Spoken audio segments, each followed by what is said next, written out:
Hello student. आज हम शुरू करने वाले हैं क्लास 12th फिजिक्स का chapter 1 electric charge and field. इसे हम बिल्कुल आसान भाषा में समझेंगे। इस चैप्टर में हम स्थिर आवेश और इसके द्वारा उत्पन्न क्षेत्रों के बारे में अध्ययन करेंगे। तो चलो स्टार्ट करते हैं। चैप्टर की पहली हेडिंग है स्थिर वैद्युतिकी। स्थिर वैद्युतिकी भौतिक विज्ञान की वह शाखा जिसमें स्थिर आवेश तथा उनके मध्य होने वाली अन्योन्य क्रियाओं का अध्ययन किया जाता है, उसे स्थिर वैद्युतिकी कहते हैं। इलेक्ट्रोस्टैटिक्स में स्थिर आवेश और उनके मध्य जो भी अन्योन्य क्रियाएं होगी उनका अध्ययन करते हैं। फिर इसके बाद में है थेल्स नाम के वैज्ञानिक ने समुद्र के किनारे एम्बर नाम के पदार्थ को पाया। एम्बर का ग्रीक नाम इलेक्ट्रॉन है और इसी के आधार पर इलेक्ट्रिसिटी की स्थापना हुई।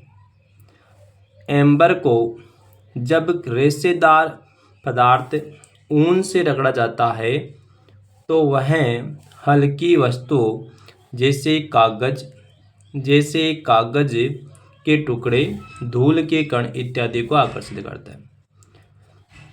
जो एम्बर नामक पदार्थ है वो पीले रंग का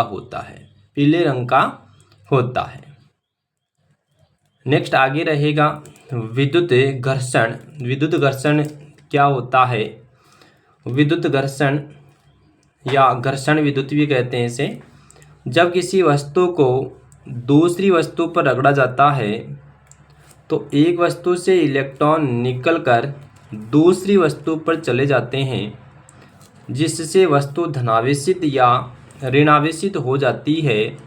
इसे ही घर्षण विद्युत कहते हैं। अब जो हेडिंग रहेगी वो रहेगी आवेश। आवेश क्या होता है? आवेश एक फिजिकल प्रॉपर्टीज है जिसके द्वारा कोई भी वस्तु है वो विद्युत क्षेत्र तथा चुंबकीय क्षेत्र को उत्पन्न करती है।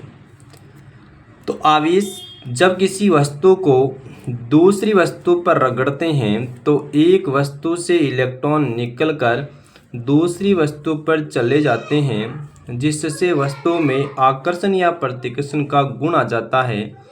इसी गुण को आवेश कहते हैं। जिस वस्तु से इलेक्ट्रॉन निकल जाते हैं वह धनावेशित हो जाती है तथा जो वस्तु इलेक्ट्रॉन ग्रहण करती है वह ऋणावेशित हो जाती है। तो ये बात हमने देख ली यहाँ पर। अब देखते हैं गिलबर्ट के प्रयोग। गिलबर्ट ने 2 प्रयोग किए।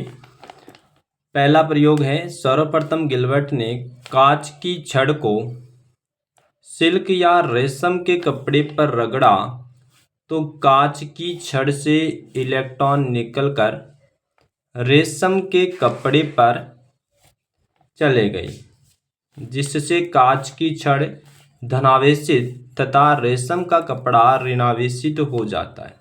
देख सकते हो आप कि कांच की छड़ है, इसको इस रेशम के कपड़े पर रगड़ा गया तो कांच की छड़ से जो इलेक्ट्रॉन है ये रेशम के कपड़े पर चला गया, जिससे कांच की छड़ धनावेशित हो गई और रेशम का कपड़ा ऋणावेशित हो गया। फिर प्रयोग सेकंड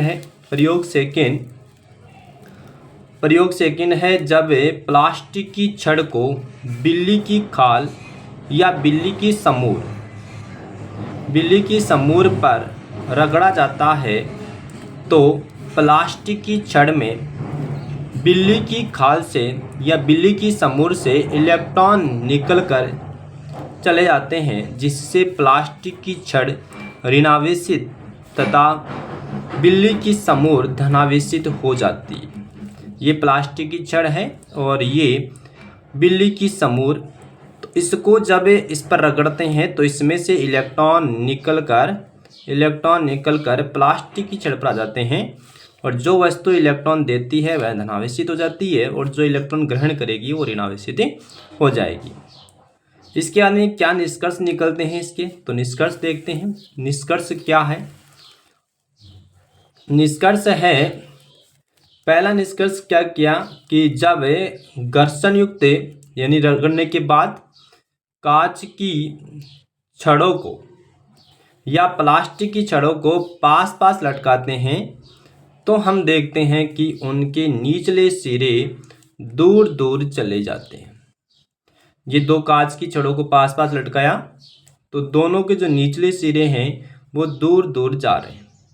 इसी प्रकार प्लास्टिक की छड़ को पास पास लटकाया तो इनके जो निचले सिरे हैं वो दूर दूर चले जाते हैं।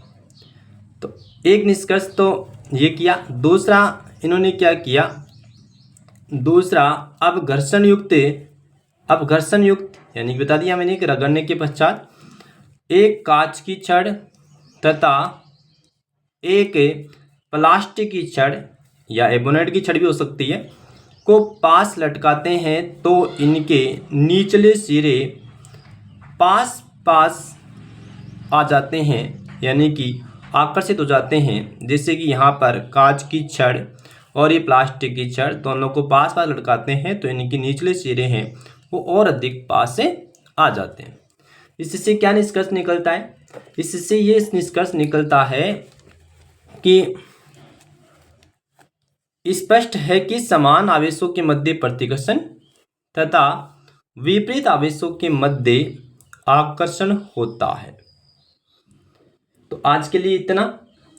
अगर आपको यह वीडियो अच्छा लगे तो वीडियो को लाइक करें और ऐसे ही आसान फिजिक्स सीखने के लिए चैनल को सब्सक्राइब करें।